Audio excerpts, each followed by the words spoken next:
Hello and welcome to today's remote session. This is Tom Bechtold, your host, of course, from Secure World Digital. Today we are talking about the silent threat, how weak BIOS firmware security could destroy your business. This is a real threat out there, and I really feel like people forget about this or just flat out ignore it. I know I used to back in the day when I'm just using my computer doing the stuff. You'd see the thing come up and you're like, I don't want to wait through that. And that's just in my personal life. So I can imagine, folks at businesses kind of doing the same thing, right? Because they're like, I just want to get my job done. I'll do it next time, right? I'll do it next time. And next time never happens. So that's what we're going to talk about today. This is important. This is good stuff because the bad guys have figured out ways to get around your expensive products you're buying. So this is before that. They're getting in before when you first turn the thing on. So this is what we're talking about today. We're talking about BIOS firmware stuff, and if I've misspoken, I'm going to have the two guys tell me right. So welcome everybody. We're going to be taking questions as we go through. I've got a bunch of questions for our panelists here, but please submit questions along the way. I want to say thank you to the folks over at Phoenix Technologies. These guys have been around since 1979. Can you believe that? They've been helping people. If you were building computers back in the 80s and 90s, these folks were around back then. So they probably know a few things about what's going on. So we're going to be listening to them in a bit. Real quick, though, I want to go through housekeeping. Anybody new here, you'll want to know some of this stuff. So I've got a bunch of stuff in the resource list. Lots of stuff. There's a cool free trial. We're going to get into that in a bit. Like I said, we're taking questions.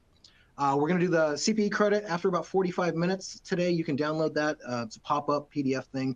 You should be able to grab that. If not, about an hour after today's program, you'll get an email that you can use as proof of attendance as well. The slides are in there. I'm going to tell you up front, there's nothing to write home about on the slides because it's mostly just the stuff I built. But if you need those for your certifying body, those are in there. So you can grab those as proof as well, because I know some people or some groups want both. So we got you covered. If you ever have any audio or video issues, hit F5 or function F5. That generally fixes everything. Well, not everything, but it'll fix most problems. If it continues, you might just switch browsers.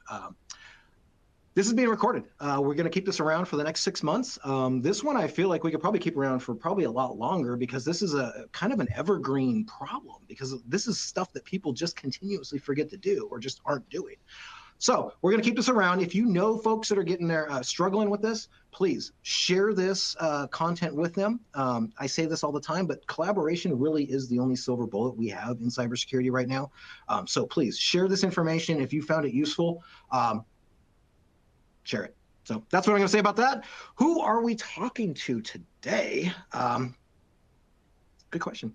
We're going to hear from Rob Inman. He's the Director of Product over at Phoenix Technologies. Amit Dillon, he is the VP of Marketing over there as well. And then we have a special guest. We have a VCISO. I think I actually have a typo on there. It says Chief Security Officer, but I think John's actually the CISO over at ASC Group. That's my bad.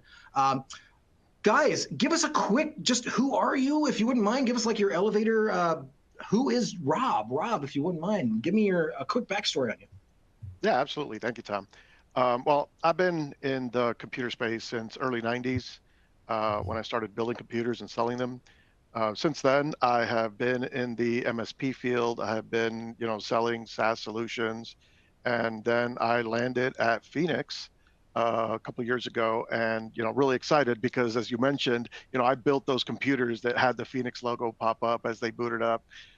So really excited to be here working on the FirmGuard product with Phoenix. Nice. Welcome. Hey, Tom. This is Amit Dillon.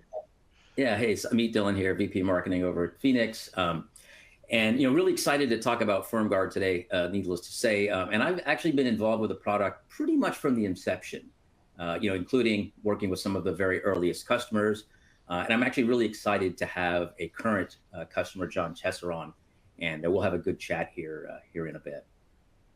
Well, sounds like I'm going to quiz you on some stuff later. Absolutely. See how that goes. That's what I'm here for.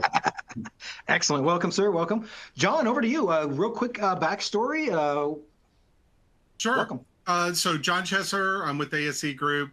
I am the Virtual Chief Security Officer. I do that a lot with our customers out there. I serve in that capacity for them. I started in computers in the mid-90s, working as a regular person building computers and helping out there.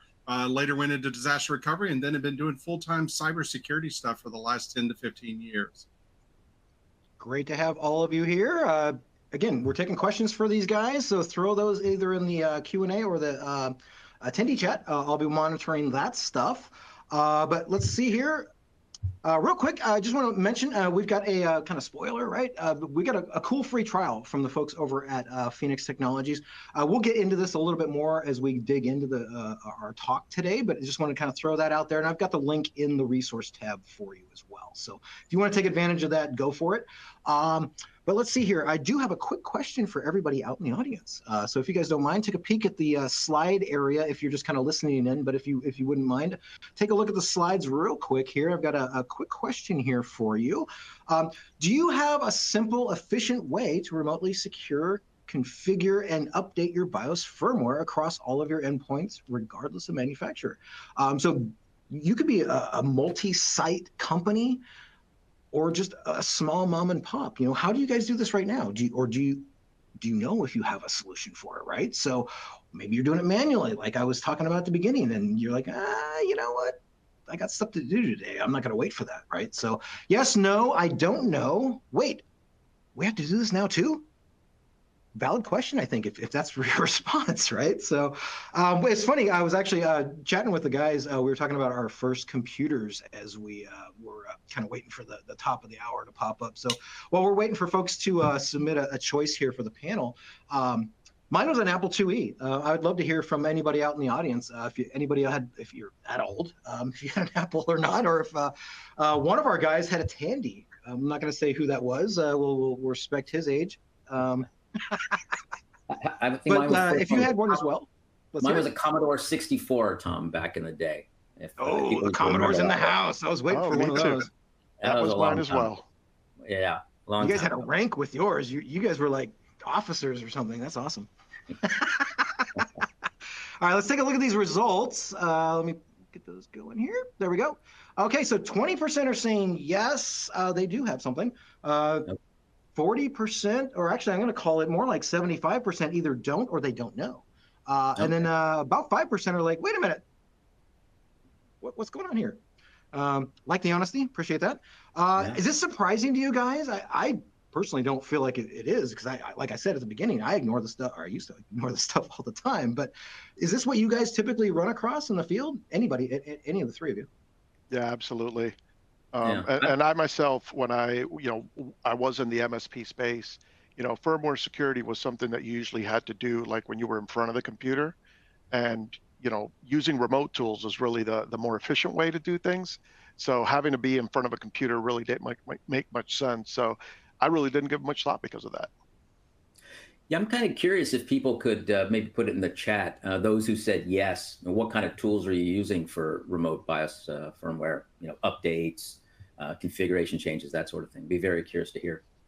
Yeah, I would too, actually, because I didn't realize there was a group that did it for you like you guys do. So that was news to me when I heard about we were doing this topic. I was like, that's cool, because that's probably stuff people are missing constantly. So excellent. Thank you for the honesty in the audience there. I do want to report, though, we've got somebody else with an Apple II Plus. Welcome to the Apple community. Timex Sinclair put together with a soldering iron. Oh my word. That's an early one. Yeah. That's early. A VIC 20 out there? Yeah, I remember that one. Timex, that had to have been in the 70s, I'm guessing, probably late 70s. Wow. Okay. Wow, that's crazy. And it looks like, yes, Candace, that is John at ASC Group. So let's see here. So let's get into some stuff here. I've got a bunch of questions for these guys. So let me get into stuff here. Let's maneuver this. So let's start off. I want to do kind of a level set, if you wouldn't mind. Amit, would you kind of tell us, hang on, sorry. I've got the wrong thing pulled up here. There we go. Sorry about that. Amit, if you wouldn't mind, give us a level set. I love actually getting into what we're really talking about. And I know it kind of sounds basic, but what exactly is BIOS firmware, since that's what we're really talking about today? Yeah, sure. No, that's a good question. It kind of makes sense. People probably have heard about BIOS, but may not be exactly familiar with what it is. So the way I like to explain it to folks is, think of it this way. When you press the on button on your favorite laptop, server, whatever it may be, the very first piece of software that comes up is the BIOS firmware, well before the operating system comes up. So you can think of it as it's a pre-OS type of thing. And in fact, it's the BIOS firmware that actually launches the operating system. And so you can imagine if you're a hacker and you're able to get a hold of the BIOS firmware, you're able to compromise it, well, then you can launch any rogue operating system you want. And at that point, of course, you've got complete control over the given endpoint. So clearly, that's a situation that nobody wants to be in. And that's one of the key things we want to emphasize to folks today is if you're not protecting that layer, that BIOS firmware, you could be in for a lot of trouble if things go sideways. Yeah, I would agree. I would agree. Rob, let me ask you this. Why is BIOS firmware such a big attack surface? And why would enterprise care, or I got so many questions around this. Why do so few enterprises address it like we saw in the poll question? Yeah, I think it has to do with a little bit of, what I referenced before. So it's very easy to manage Windows, especially remotely. And that is where most of the attention lies historically, right? So you have a lot of companies out there offering a way to fortify Windows, which is a great thing. But the more it gets fortified, then people are like, well, I'm not going to sit here and bang my head against this brick wall if I can find an easier way in. And firmware, again, because it's something that normally requires physical access to a computer, it's much more difficult to manage, has kind of stayed as the kind of like the easy way in, because no one's really watching that, right? Or a way to be able to get in there without someone, the malware being on top of it. So I think that's the main reason, is the fact that people don't really look at it as much as they do Windows. Doesn't have a big eye on it. Okay, that makes sense. That makes sense.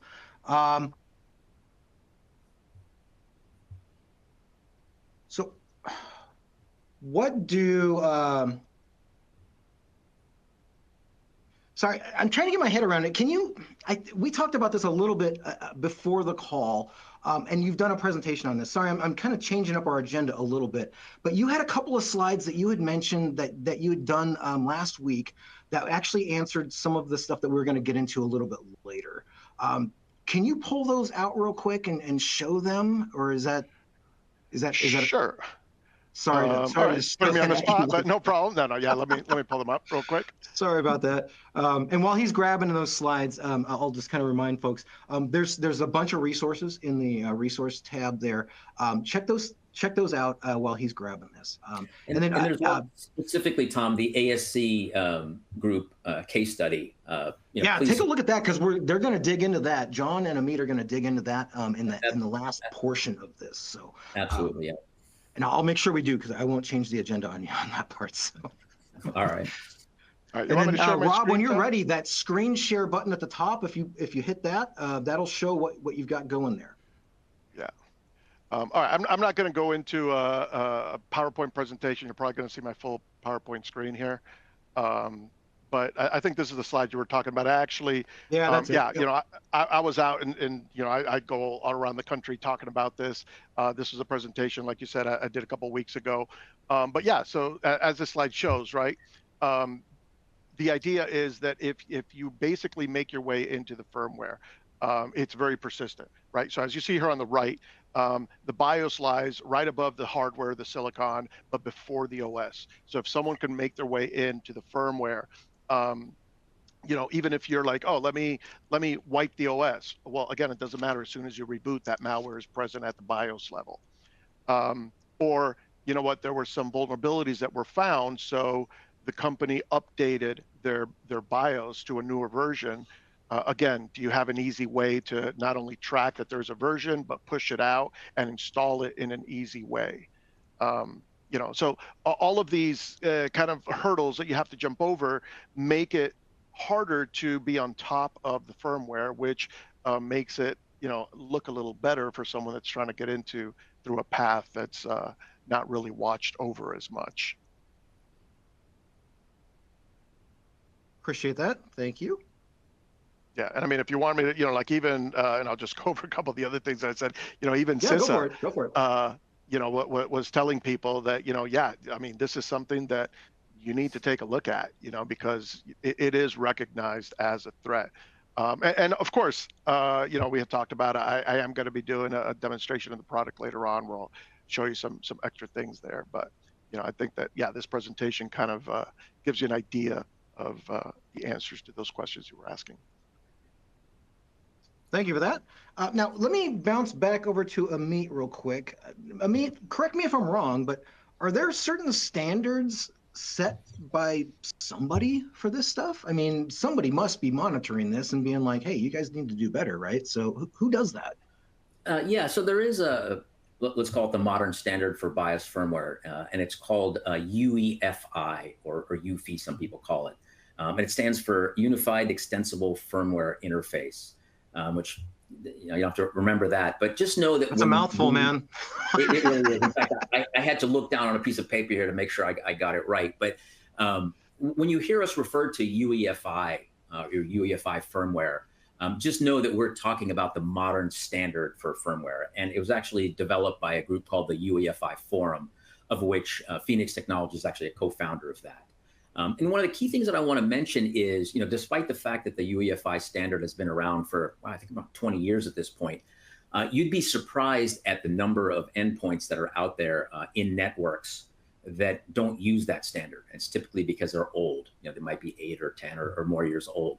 And so one of many things, and I think Rob will show this when he does the demo, that FirmGuard will do for a customer is it will identify right off the bat which endpoints you have in your mix. Even if you've got thousands of endpoints, it'll pinpoint the ones that are not using the modern standard UEFI. And our recommendation, if you have those kinds of machines, is really just to replace them. There's no point in even dealing with them anymore because they're very old at this point, and they're very insecure if they're not using UEFI.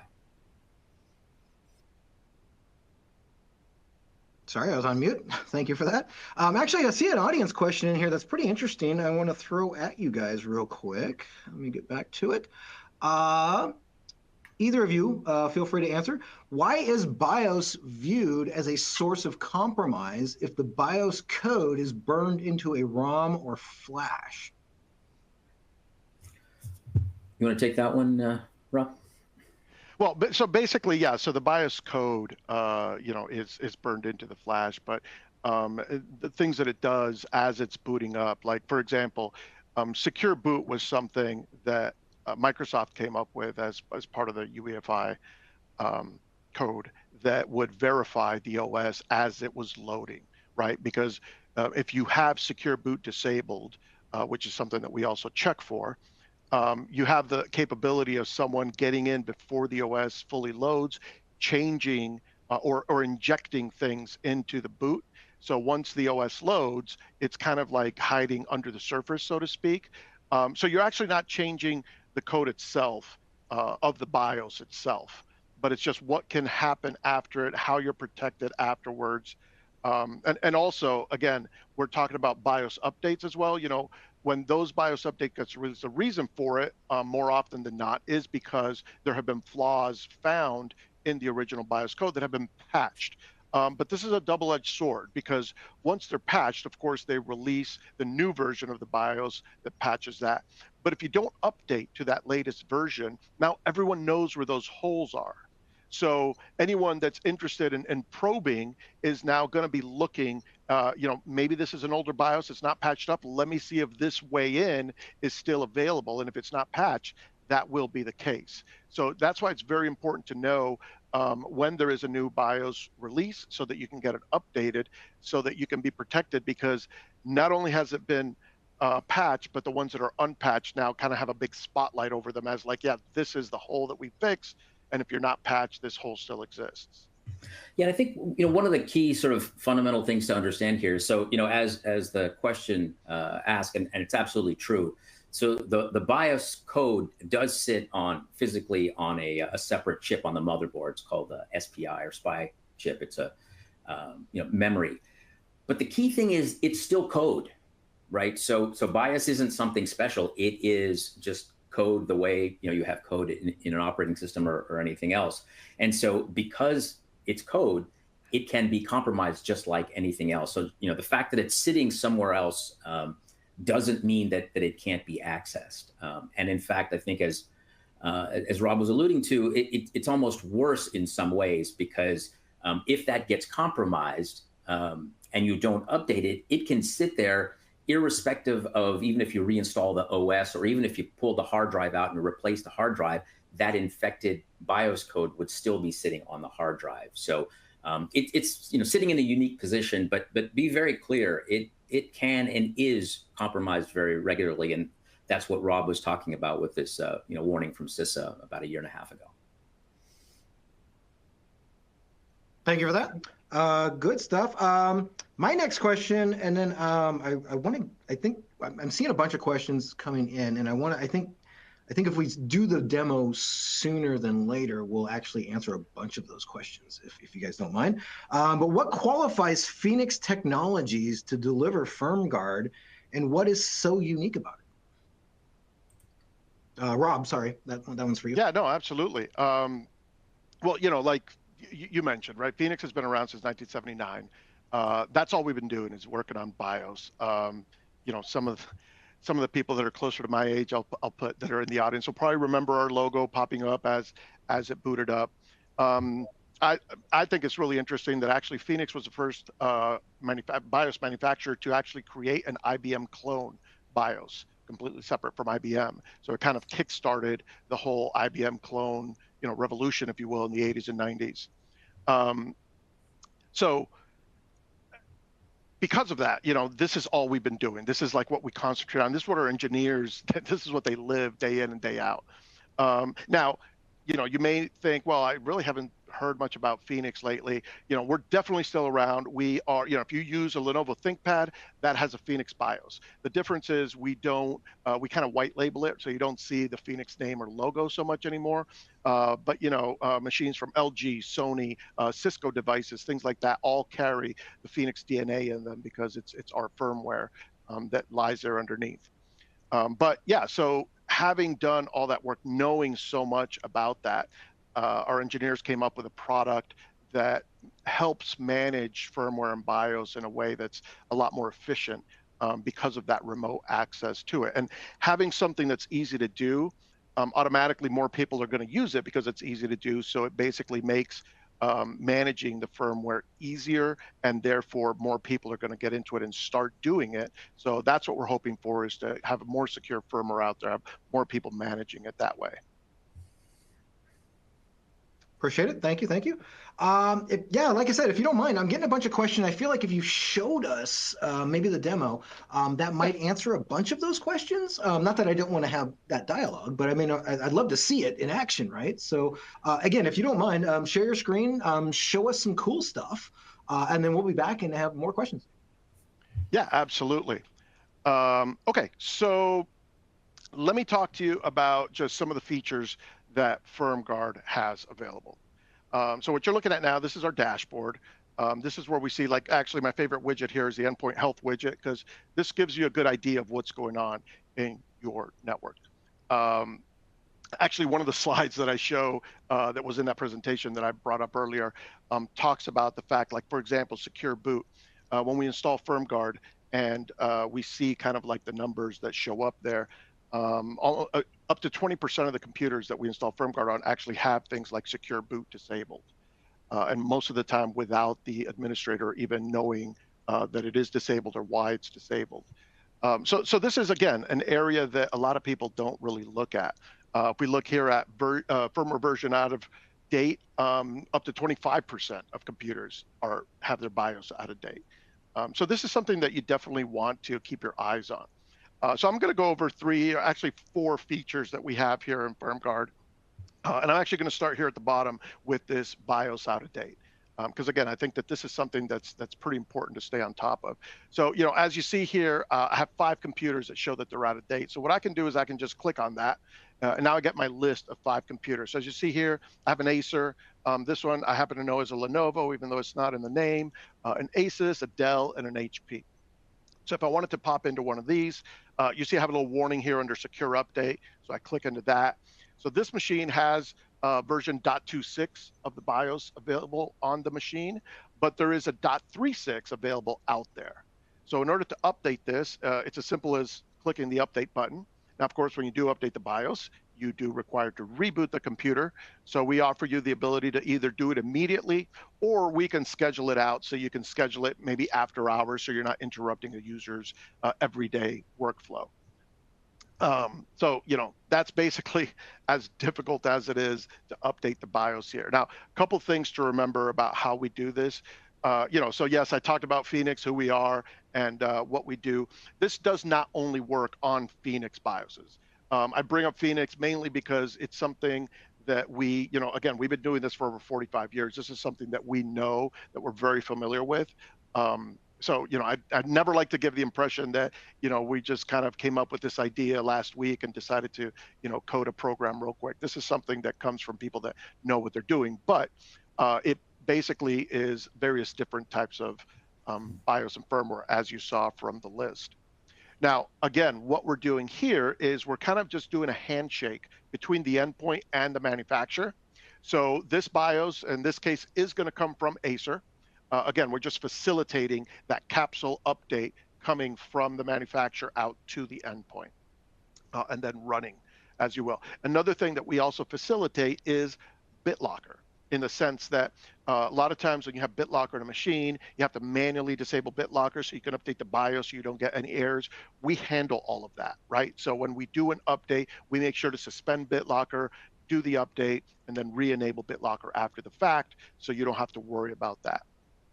And the last thing that I think makes this a much easier process is I can actually select all of these endpoints that have BIOS out of date and say that I want to just update all 5 of them at once. Again, with the option of doing it immediately or scheduled.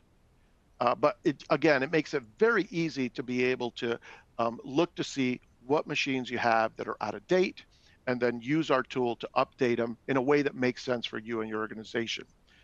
We do use groups for different tenants. So if you just wanted to see groups like, well, I'm not sure if I can say this without Disney coming on to me, but this particular group, and I want to see the endpoints that are out of date. Well, these are 2, so maybe I want to work on these today, and then maybe tomorrow I want to go and do a different company and see which machines are updated in that one. But that way I can work specifically with how the companies prefer me to work with them. But it makes it very easy to do, which is the whole point here. So that's the first tool here, is to make sure that your BIOS gets updated. The second one that I like to go over is our remote BIOS configuration tool. But I do like to start that from, again, the endpoint health widget, talking about secure boot. Because like I mentioned, secure boot is something you want to make sure is enabled. Microsoft is definitely suggesting that it be enabled because it does protect the boot of the OS. In this case, we see we have 2 machines with secure boot disabled. In the same vein, I can click into the message and see my 2 machines. So I can go into one of them, and this time I'm going to use my secure config, which is my BIOS configuration tool. So now I have access to this machine's BIOS from my panel here remotely. Now I do know that secure boot is available here in this first boot configuration section, and as you see here, enable secure boot is unchecked. So if I wanted to fix it for this particular device, I could check it, click save. Again, any change in the BIOS will require a reboot, so I can reread the new settings. So we offer you the ability to do it immediately or schedule it out. Now, this is one feature that we're changing, but it doesn't have to be one feature, at a time. There was something that always would annoy me when I was on the MSP side of the house, which was having machines that had Wake on LAN disabled. Because then that meant, well, for me anyways, it meant that I would just not use Wake on LAN on them because I wasn't going to deploy a technician on site to turn that on. But here I can just do a search for Wake on. It expands the area that it finds that particular setting. And, just like here, it shows Wake on LAN is disabled, but I have access to all the settings that this machine supports for Wake on LAN. So I can, change that setting.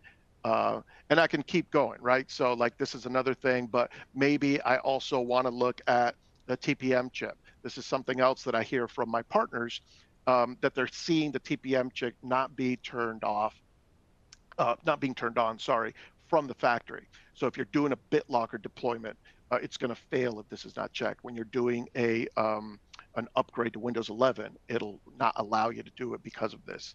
In fact, we had a partner that took over a new account that did not have BitLocker, and they decided we're going to deploy BitLocker to all of these. Sure enough, they had a handful of machines that returned with an error of not being able to install BitLocker because of the TPM chip. Now, they were able to come into FirmGuard, turn TPM on all those machines, reboot them, and finish their BitLocker install. And one of the things that they were so excited telling me about this was the fact that 2 of those machines were in Hong Kong. So they weren't going to have easy access to those machines. So being able to do it remotely, they were really happy to be able to do that. Another one is, just something as simple as integrated devices. And here we have like all our USB ports or disabling USB boot support. So again, what this is doing is this is taking the security from Windows, which of course, pretty much every IT department and MSP is securing Windows, but now you're expanding that security out to the firmware. So, we've had partners that, like certain banks, they like to turn off the USB ports on the PCs so that someone can't just put a thumb drive in and save data to it. We have some that disable the USB boot support. I used to carry a thumb drive with me that had Linux on it and some tools, so I could boot into Linux away from Windows and basically bypass all the Windows security and run some tools on the machine if I needed to. Boot support, disabling boot support would eliminate that. And even something as simple as some devices that are on the machine. Again, another partner story is we had a partner that deployed a laptop to a client and the webcam wasn't working. And they tried troubleshooting, whatever they couldn't figure it out. They were getting ready to ship it back to the manufacturer. It's defective. The technician decided, let me just check the BIOS, did a search for webcam, and sure enough, there was an enabled webcam that from the factory, for whatever reason, had been unchecked. So they checked it, rebooted the machine. Sure enough, Windows detected new hardware, installed all the correct drivers, and the webcam was working perfectly. So they didn't have to ship the machine back. That client didn't have to be without a machine for an extra couple days. So again, my partner was very happy that he was able to do a remote service for the customer that allowed them to fix the issue without having to either deploy a technician on site or ship the machine back to the manufacturer to get it replaced. Now, these are just a couple of examples. I like to go over a couple things. So like I said, I would never think of these because it was something that was really so far away. I never felt that I was going to go to a client location and ask them to move out of the way so I could reboot their machine so I could change something in the BIOS. But now doing it through our portal makes it easier. So now I have to think about, wow, that really makes sense. What else can I do? And I hear stories from our partners all the time of new things that they found that they started using that are at the BIOS level instead of even worrying about what's at the OS level. So that's the second feature. Third feature I'd like to point out here is what we call Secure Wipe. So as the name implies, it is a wiping tool. But what this does is it wipes a drive in a way that maintains the compliance of that device. So say, for example, I used to have some doctor's offices that I took care of back in my MSP days. When it came time to refresh their machines, I would actually dispatch one of my technicians on site. They would pull the drives from those machines, bring them back into the office, and I would destroy them. I would actually drill them. I have other friends in the business that had drive shredders, things like that. But basically destroy the hardware to make sure that all the patient data, the PII, is completely gone. Of course, it was expensive to send a technician on site, but it was just something that needed to be done so that doctor could maintain their HIPAA compliance. Now what I could do is I could select a drive or all the drives that are in a machine. In this case, I have 2 drives. Click Wipe Drive. Now, what I'll have you notice is I have 2 drives, a SATA drive and an NVMe drive. And you'll notice that for the SATA drive, I have the SATA options available. And for the NVMe drive, I have NVMe options. Now, the reason for that is we're actually grabbing the information from the firmware of those hard drives. And we're pulling out what hardware wipes this drive supports. Now, hardware wipe is a lot quicker than a software wipe. A software wipe can take, 4-6 hours. Whereas a hardware wipe on the same drive could take, 45 minutes or so. And you also know, of course, it's 100% compatible. Now, we do also have partners that work with, government agents, things like that. So we do offer, other ones like British InfoSec, even the U.S. Department of Defense wipe. So again, you want to pick the wipe that makes sense for what your client needs. And then you go ahead and click Erase. Now, you'll notice up here, this action cannot be reversed when started. I was mentioning that we read the firmware of the drive, and again, this is done at the BIOS level. So as soon as this machine reboots and starts the wiping process, that's it. There's no OS needed for that. This is all done at the BIOS level. So even if the machine, for whatever reason, gets restarted, it'll pick back up where it left off. So again, because you do need to reboot, we have the option to do it immediately or scheduled. But once you have this process going and it completes, then what you'll have access to is this certificate of erasure.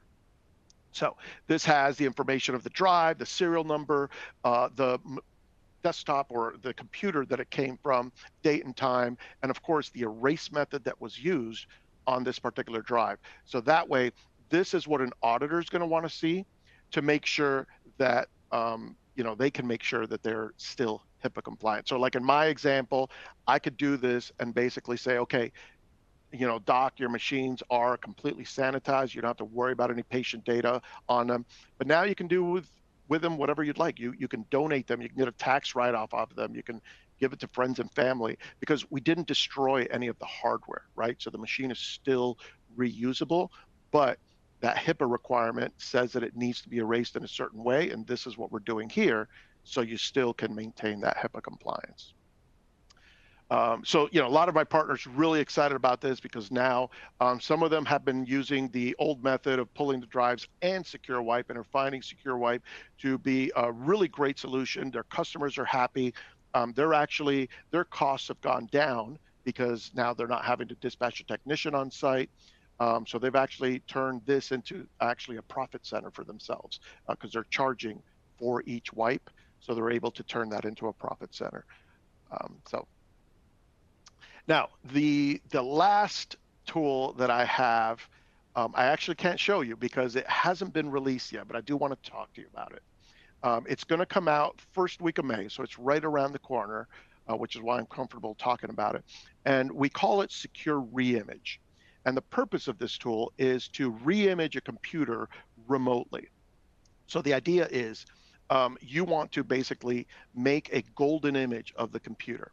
And now you may ask, well, why do I need a golden image? Why don't I just reset Windows or reformat the drive or anything like that? Well, the thing about resetting Windows is that then you have a machine that has just Windows on it, right? But there are other things that make your job easier. Things like an RMM tool, your security stack, even software like Office and things like that you may want installed on a machine. So if you create a golden image with your preferred Windows version, all of the applications that you need, you save that. Then at any given time from our panel, you can say, I want to reimage this machine. What we're going to do is we're going to reboot. We're going to go into a protected OS that's going to format the primary partition. And then we're going to write that golden image back to that primary partition, reboot one final time. And now you will basically have a fresh, ready to use version of Windows with your security, with your RMM tool, so you'll be able to remote into it with the software that you normally want them to be using. And this can be used for various different methods. You can do things like if you have a user that is a new user to the company, but they're using a machine that someone else used. Well, you can refresh the machine, again, remotely, so it's ready for use in a couple of hours. Something like malware or ransomware, you want to get rid of that as quickly as possible, but again, you want the machine back ready for use as quickly as possible as well, so you can reimage the machine that way. Or even I've had some technicians tell me that sometimes they're troubleshooting a problem and they're realizing they're heading down a dead end. They're not really sure what the problem is. It's going to take them a while to figure it out. So they feel it's better for them to basically spend 1 to 2 hours to reimage the machine and get it back to a last known good state, basically, so that then they can tell the customer, log back in, log into your OneDrive, get all your files back, things like that, and basically get them back up and running a lot quicker than chasing a problem that they're really not sure where the source may be. But yeah, so those are our four main features that we have with FirmGuard. Thank you for that. Great information, honestly. We had a few questions in there. It looks like Amit was tackling as you were presenting, so thank you for that. We've got Hey, Tom, I was thinking, just in the interest of time, maybe we should just get straight to the discussion with John.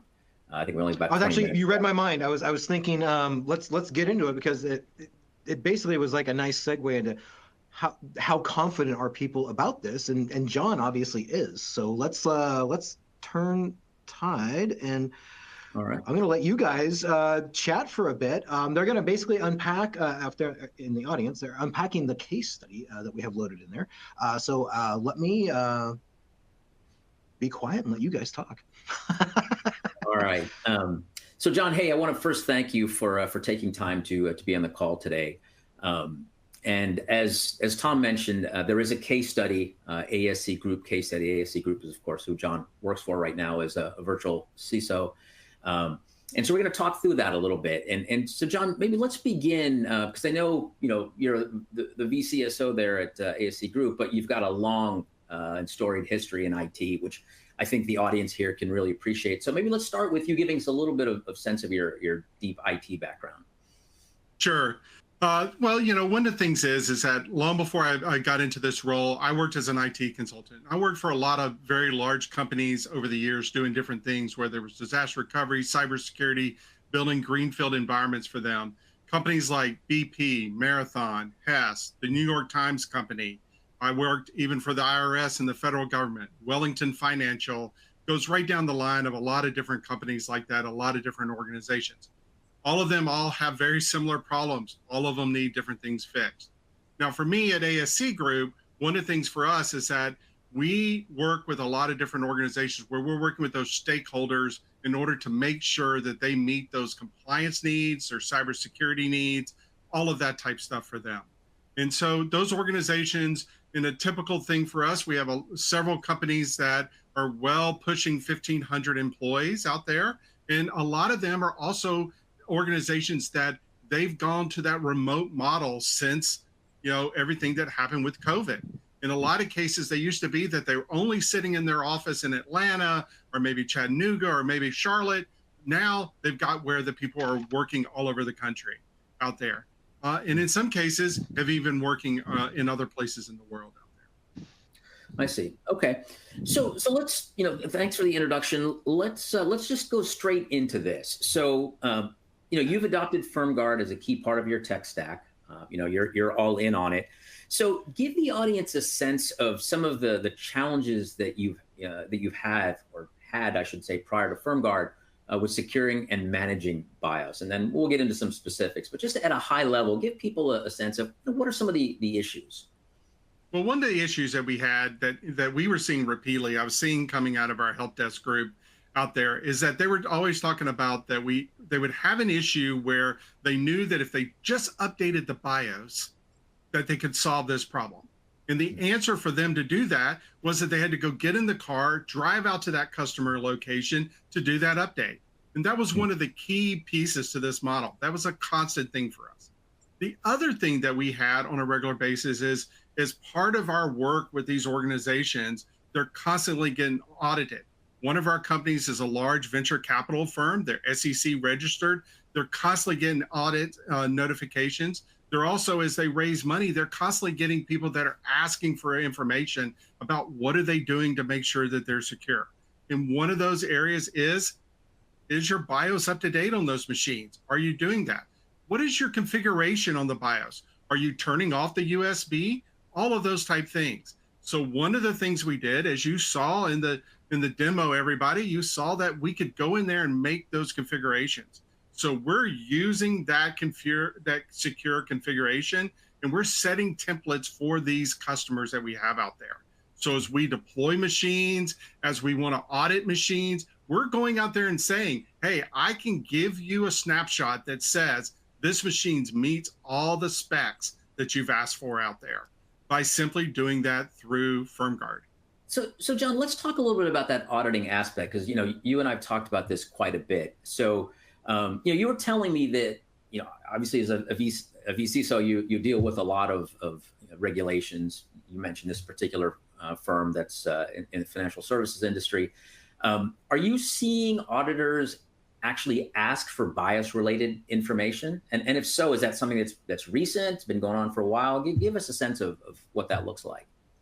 Surprisingly, I am getting auditors asking about BIOS information, and it is a fairly recent thing. It's been within the last 12 months that I'm getting those questions. They're showing up on the questionnaires from those auditors. Another place that is surprising that I'm also seeing these questions at is also at insurance renewal time for folks. They're renewing their cyber insurance.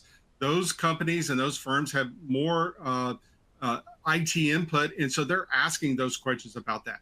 What's your strategy? What's your policy? How do you keep that up to date? How do you know that the BIOS is configured the way that you said in your policy out there? We didn't have an answer for that other than going out there and physically looking at it before FirmGuard. And it's interesting that you say the last 12 months or so, as Rob talked about earlier, if I'm doing this from memory, but the CISA sort of clarion call, if you want to call it, that came out in August of 2023. So 18 or so months ago. I wonder if that had something to do with this. I really believe it did. I really do. All right. So one thing that we talk about in the case study, which I think is really interesting, is this whole concept around what we call BIOS management, right? So it's a nebulous term. What do we mean by BIOS management? So the sort of way we define it is there's sort of two aspects to it, and it maps directly to what Rob talked about. So there's the secure update, so the ability to update BIOS. That's part of BIOS management. Mm-hmm. But the other part is what we call secure config, so the ability to configure BIOS. And of course, this is all done remotely, so you don't have to do those on-site visits that you talk about. So let's talk about those two separately. So from a BIOS update perspective, correct me if I'm wrong, but I believe with most of your clients, you have a pretty standard weekly window where you do OS or application patching, that sort of thing. And I believe now you've rolled BIOS update into that standard window. Talk about that a little bit, if you would. Yeah, so that's been a big part to this, and you're right. We, for every one of our customers that we're out there working with, there's a day of the week that we are doing those updates for those machines. We ask them to leave the machines turned on and not logged in so that we can do those updates, whether it's window updates, application updates, whatever. And so as part of this, now that we have FirmGuard in place and installed on all those machines, we are now including that BIOS update as part of that. So if the window's Wednesday at 6:30, then we're scheduling all of those BIOS updates at Wednesday at 6:30 to kick off, and then scheduling for those updates to then kick off for all the other pieces. That way we know that they're up to date. Right. And I remember you mentioning to me that sort of one, let's call it side effect of this, maybe something you didn't realize, was what we refer to as ghost issues. It's a term that you used when we talked a couple months ago. And I think what you referred to by that is you would occasionally have these issues where like Bluetooth would just stop working for whatever reason, and you were never sure why. But if you applied a BIOS update, it suddenly went away. And talk about that a little bit. I think you said your team now is seeing much fewer of those, presumably because you have the BIOS updates on a regular basis in this window of time. Yeah, we've shown that the tickets that we had for those type of ghost issues have gone down by almost 50%. Simply by the fact that we're regularly updating that BIOS, keeping it up to date. Because it was those things, it was Bluetooth, it was that a camera didn't work, the microphone didn't work, little tiny issues. Maybe the printer all of a sudden just wasn't responding like it was, or it could have been a network in a cable attached type of a situation. But by doing that, those 50% of those tickets going down has really helped. Yeah, and this is very consistent. Rob would attest to this. We see this all the time. Hadn't used that term ghost issues until you and I chatted, but I like that. We might start using that from a marketing perspective. So that's good. So that the half of BIOS management that's related to update, you've just seamlessly put that into your existing process. Sounds great.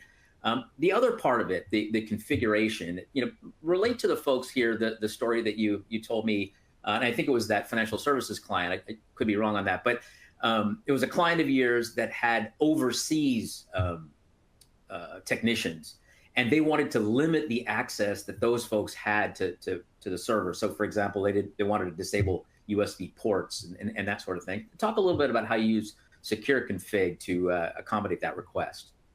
Yeah, that was one of the big things for them. They've now outsourced a lot of their technical work out there to the Philippines, and so that group keeps growing all the time. And they, of course, procure those machines locally, and we're working with them to do those imaging. We can't wait for the secure reimage to come in place for that. I'm just my little plug. I can't wait for the first of May. Yeah.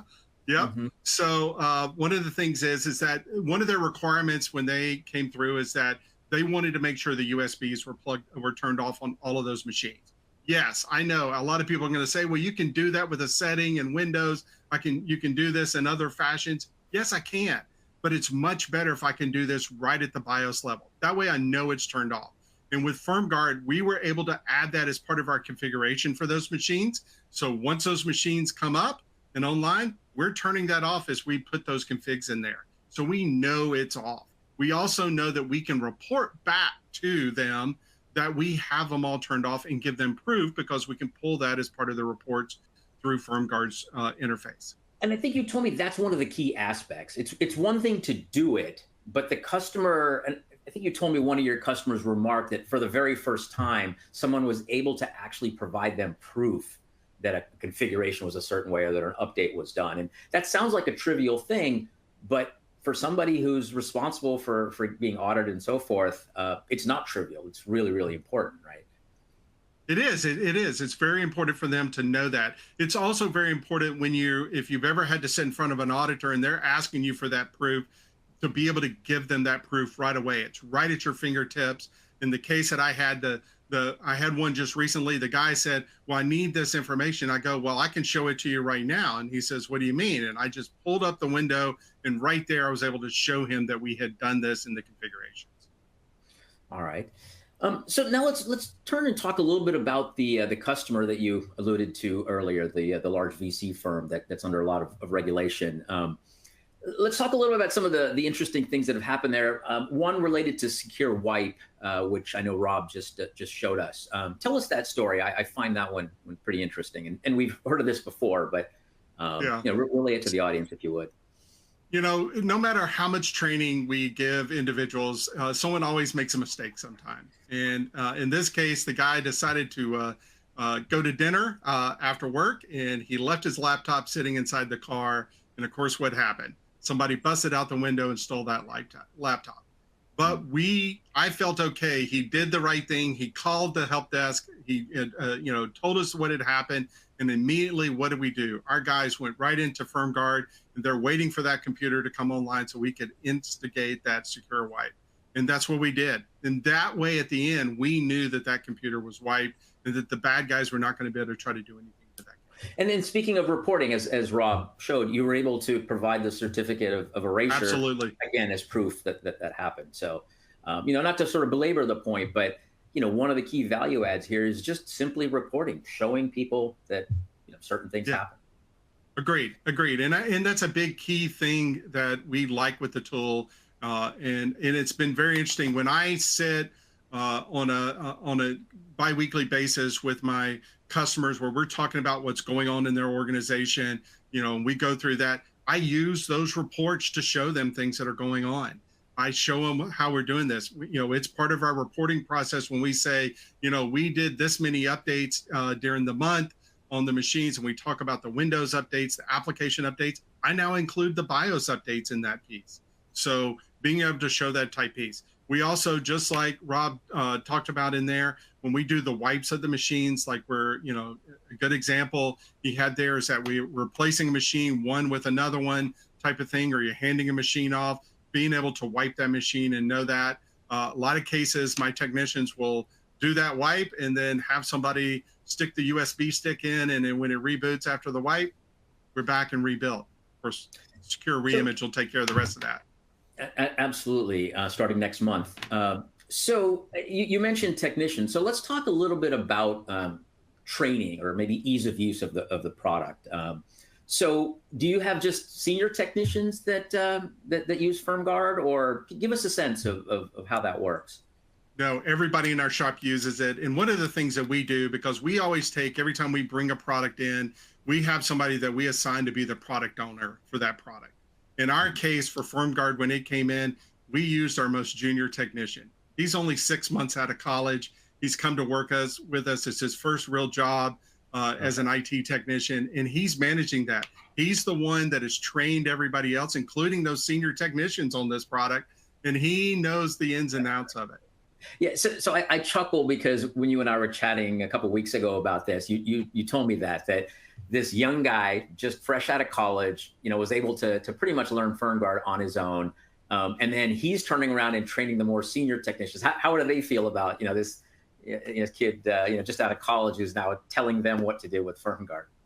I think they kind of like it, and I get a chuckle because sometimes when I'm sitting there and I hear the guys in the help desk, I'll hear one of those senior guys yelling over to him, saying, "How do I do this?" And he's telling them how to do it. So, I think that's great. And that speaks a lot for your product in the ease and the way that interface is out there.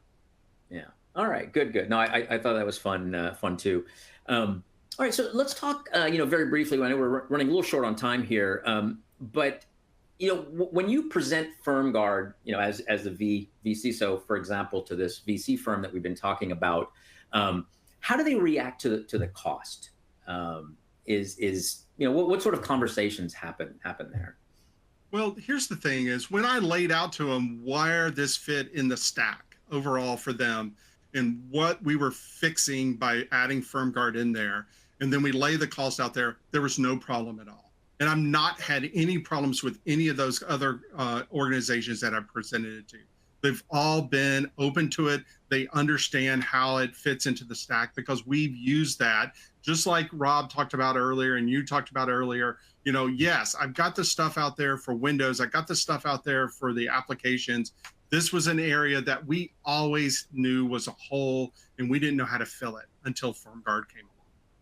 And I should mention here, I know we have a slide on it, we may not get to it, but question always comes up, what is the cost of FirmGuard? So, our retail price is $3 per endpoint per month, but we've got a show special. So anybody that's on this call today can get it for $2 per endpoint per month. So that's the special for all the folks that are on the webinar.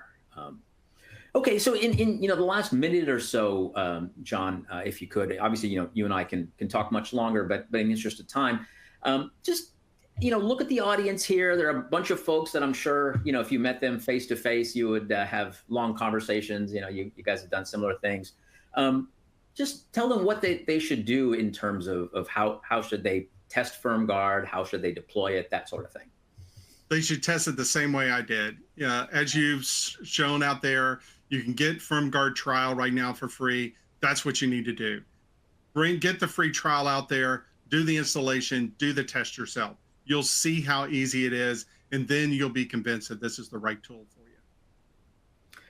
All right. Well, again, John, I want to thank you. I know you're a busy guy, so I want to thank you for coming on and chatting with us a little bit. And Tom, I'll turn it back to you. I think we've got a few minutes, and I'm sure we've got some questions that we probably want to get through. We do. We've got some interesting stuff in the chat. In fact, there's one I had actually written down earlier that I was going to ask, but it just popped in. So we'll go back to this one. Let's talk about firmware rollback options. What happens if you have you have this, you roll it out, it gets updated, and then for some reason we need to roll it back to a prior BIOS setting. Can you do that? How easy is that to do? And can John's junior engineer do it? I guess would be a good question. I'll let Rob answer that one. Okay. Yeah. So currently, we decided for security reasons that we don't allow rollback of BIOS versions. So you can choose to update the current version that you're on, and of course, just like with anything, we're providing the tool, but we definitely want you to be, aware of basically do your research, right? Make sure that, this latest version is doing everything that you want it to do, that there have been no further issues reported, things like that. But we do provide the easy way to go up to the latest version of the BIOS, but for security reasons, we're not allowing rolling back to a previous version. Thank you for that. Appreciate the transparency there. We have a Linux agent. Oh, wait, that's you guys responding to that one. Never mind. I was going to ask you about Linux. Actually, so everybody can know, does this product work for Linux engagements? Yeah, so yeah, and I answered that in the chat, but it's currently for Windows 10, 11, and Windows Server OSs. We do have a Linux agent on the roadmap. But we're working on percentages, and Windows is a much bigger percentage installed base out there. But yes, we do have it in our plans. Great. A couple other things I was writing down as you guys were talking, Amit and John, were obviously the compliance thing. I got that one immediately, that you can help with compliance. But the insurance talk, I think a lot of people don't realize that. I had my hand slapped when I did my West Coast virtual conference back in December. We did an insurance panel, and people were like, they're a lot more savvy now. It's not just like, hey, you got your money's green, we're going to sell you a policy. They're asking a lot of more in-depth questions now that people aren't used to getting from insurance. So this could be big for that. And I wrote down and I circled the dinner story because of the whole secure erasure thing. Talk about the 80s again, Erasure, the band, right? So, sorry.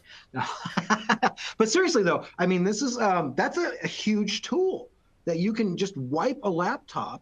A lot of us travel for work. There was a stat like 10 years ago, every 30, 45 seconds in an airport, a laptop goes missing. Seems to me like you could use this to fix that scenario right out the door. I mean, now granted, Yeah. No, and I don't know if John's still on. He could talk to this, but it's not like there aren't other ways that you can erase a drive. But the key is doing it with a very junior person remotely, not having to ship laptops around, not having to physically destroy it. That right. Sort of thing. John, I should probably let you comment, but. Yeah, I agree. And that's one of the keys for us, is that being able to do that. Yes, there are other tools out there, but having this, because this is part of our stack, being able to do this all in one place. It's one interface to go out there and look at it. And the big thing for me is getting that certificate at the end, which means I can show proof of that.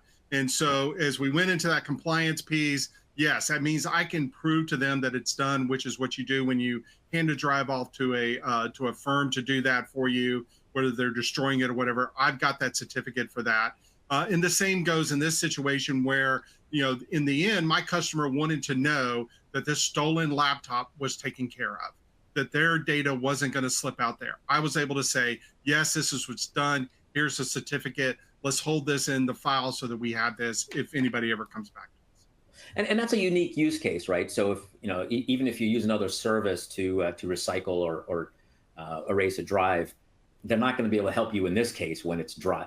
The laptop is stolen and it's sitting out there, God knows where on the internet somewhere. Right. Okay, Rob, I've got a tough one for you. We'll see how you do on this one.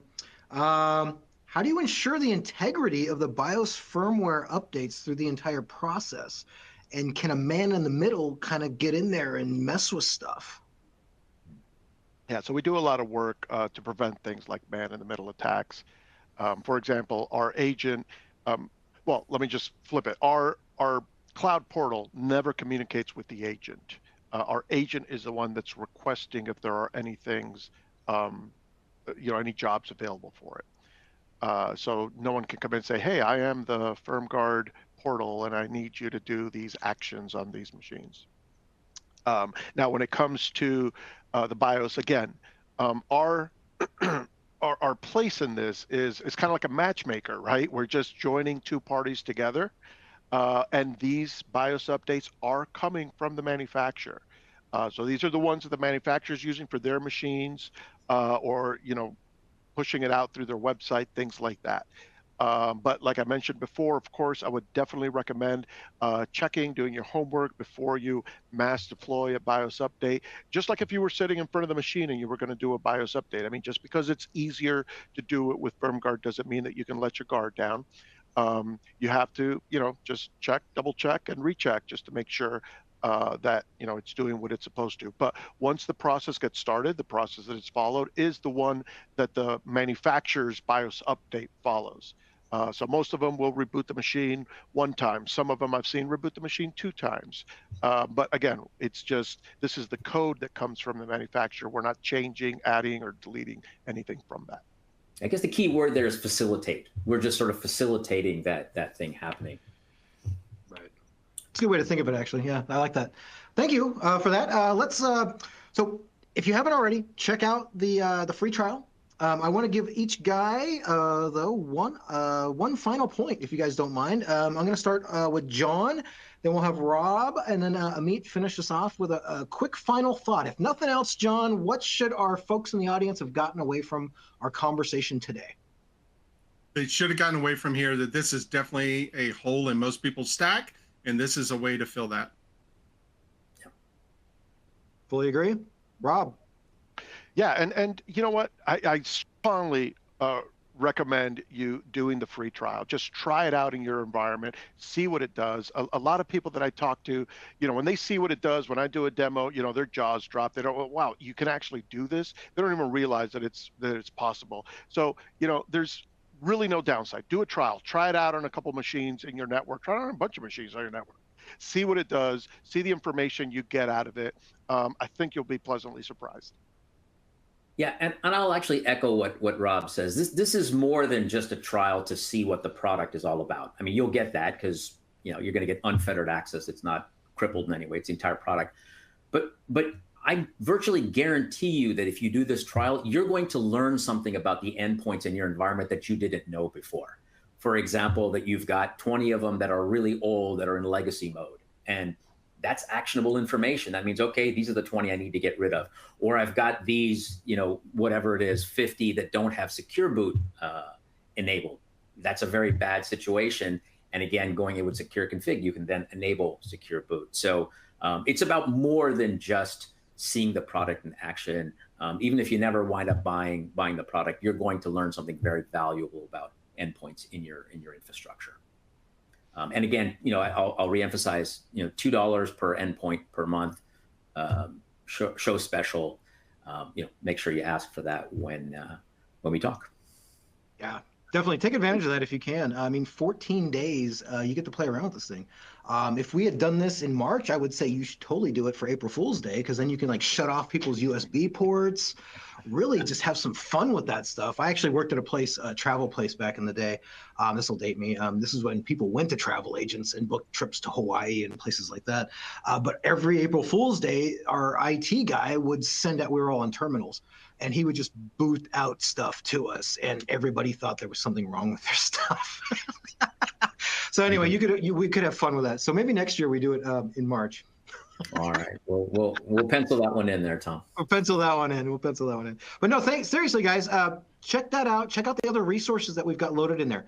We went over on time a little bit. Please forgive us on that one, but a lot of good stuff, I think. I think we talked about a lot of good things here that can actually help you in your enterprise. Again, just say thank you to the folks over at Phoenix Technologies for making today's remote session possible. As always, we've got more stuff coming up at Secure World. We've got our in-person conference schedule. Things are in full swing there. I've got a bunch of events coming up as well virtually. We've got our event coming up in 2 weeks, the healthcare event, May 1st. If you're in that space, I have to believe that this, honestly, I don't even work at FirmGuard, but I think you could probably use it for healthcare too, right? So check it out. Check out the healthcare event. Well, yeah. I was going to say, I mean, anybody that's getting pummeled by the bad guys should check this stuff out, frankly.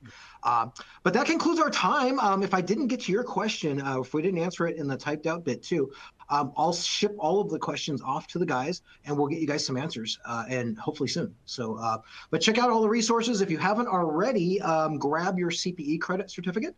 If not, you'll get an email in a little bit that you can use as well. But check that stuff out. Otherwise, we'll see everybody at the next remote session or the healthcare event. So be well, everybody. Take care.